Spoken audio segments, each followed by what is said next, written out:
not know how many of us who are going to participate in the coming battles will survive to see India free.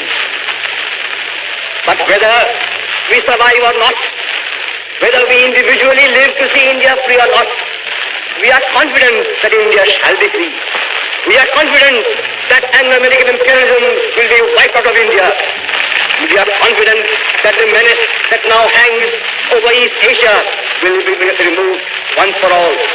Netaji Subhash.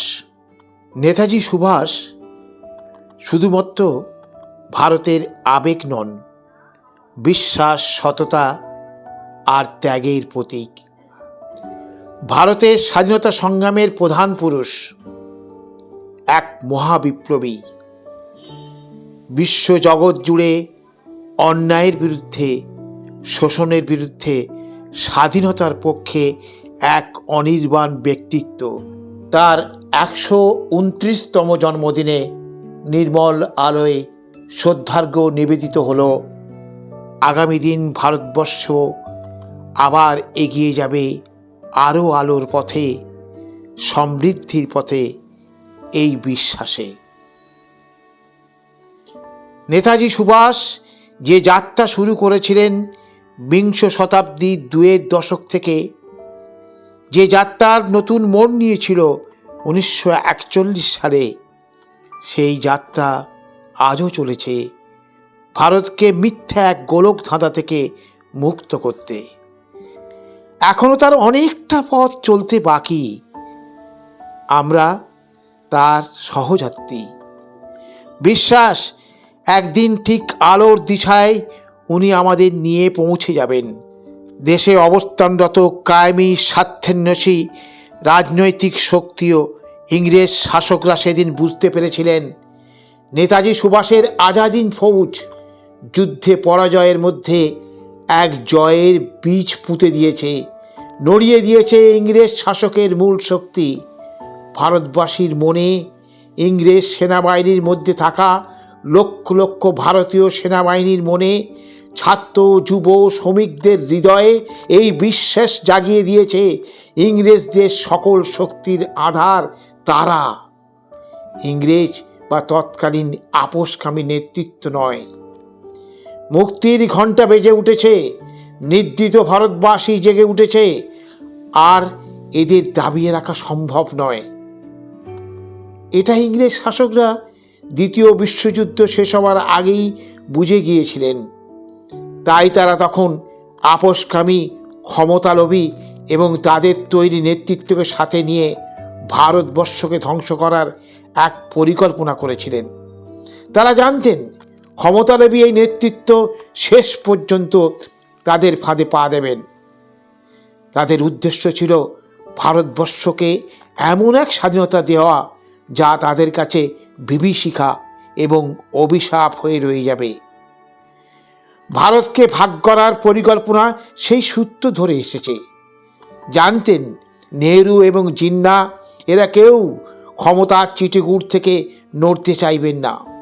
সাথে ছিল অনুঘটকের মতো মুসলিম সজাত্যবোধ, তৎকালীন ইংরেজ ভক্ত কমিউনিস্ট দল সমূহ। সুতরাং ভারত হলো খণ্ডিত। কোটি কোটি মানুষ ঘর ছাড়া হলো, লক্ষ লক্ষ মানুষের জীবন গেল। এতদিনের স্বাধীনতার লড়াই ইংরেজদের সুচতুর চালে নেহরু, গান্ধী, জিন্না অ্যান্ড কোম্পানির ক্ষমতার লোভের কাছে বলি হয়ে গেল। আর ক্ষমতার এই ভাগাভাগি সুচারুভাবে সম্পন্ন করতে নেতাজি সুভাষের ফিরে আসা আটকানোর দরকার ছিল। ইংরেজ শাসক আর তাদের দোসর ভারতের নেতৃবৃন্দ সেটা করতে সক্ষম হয়েছিল। নেতাজির মৃত্যু কীভাবে হয়েছে তা এখনও জানা যায়নি। তবে এটা সত্য, নেতাজিকে সম্ভবত সরিয়ে দেওয়া হয়েছিল চরম বিশ্বাসঘাতকতা করে। বিমান দুর্ঘটনায় মৃত্যু সাজানো প্রমাণ হয়ে গেছে, কিন্তু পরিকল্পিত হত্যা না অন্য কিছু তা এখনো স্পষ্ট নয়। কারণ স্বাধীনতা উত্তর শাসকরা কেউই চায় না এটা উন্মোচিত হোক। এমনকি তার পরিবারের একাংশ ভারতবাসীরা আজও পর্যন্ত মুখে কুলুপ মেটে বসে আছে। যাই হোক, তাতে এই মহান বিপ্লবীর গৌরব গাথা কিছুই ম্লান হয়ে যায় না। তৎকালীন ব্রিটিশ প্রধানমন্ত্রী তো স্পষ্ট করে বলে দিয়েছিলেন, আমরা ভারত ছাড়ছি তার কারণ নেতাজি সুভাষচন্দ্র বসু। সরোজিনী নাইডু স্বীকার করেছিলেন এই স্বাধীনতা এসেছে নেতাজির হাত ধরে, আজাদ হিন্দ ফৌজের অদম্য লড়াইয়ের জন্যে। তারই ফলশ্রুতিতে ভারতীয় সেনাবাহিনীতে বিদ্রোহ ইংরেজ শাসকদের দেশ ছাড়তে বাধ্য করেছিল। অখণ্ড ভারতের প্রথম ও শেষ স্বাধীন প্রধানমন্ত্রী ছিলেন নেতাজি সুভাষ। ইতিহাস যতই লুকিয়ে থাকুক, সত্য ক্রমশ প্রকাশ্য। ধীরে ধীরে সব অন্ধকার একদিন কেটে যাবে, উন্মোচিত হবে ক্ষমতালোভী নেতৃত্বের স্বরূপ, সহযোগী রাজনৈতিক ব্যক্তিদের বিশ্বাসঘাতকতা। সত্য কখনো চাপা থাকে না।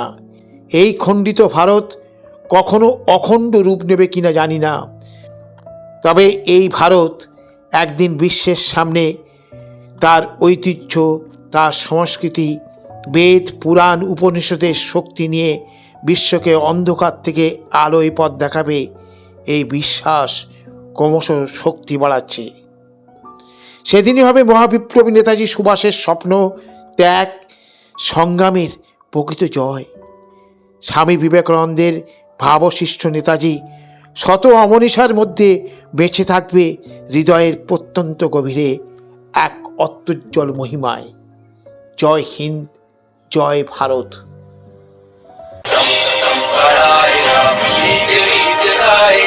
जिंदगी है कौम की, कौम पे लुटाए।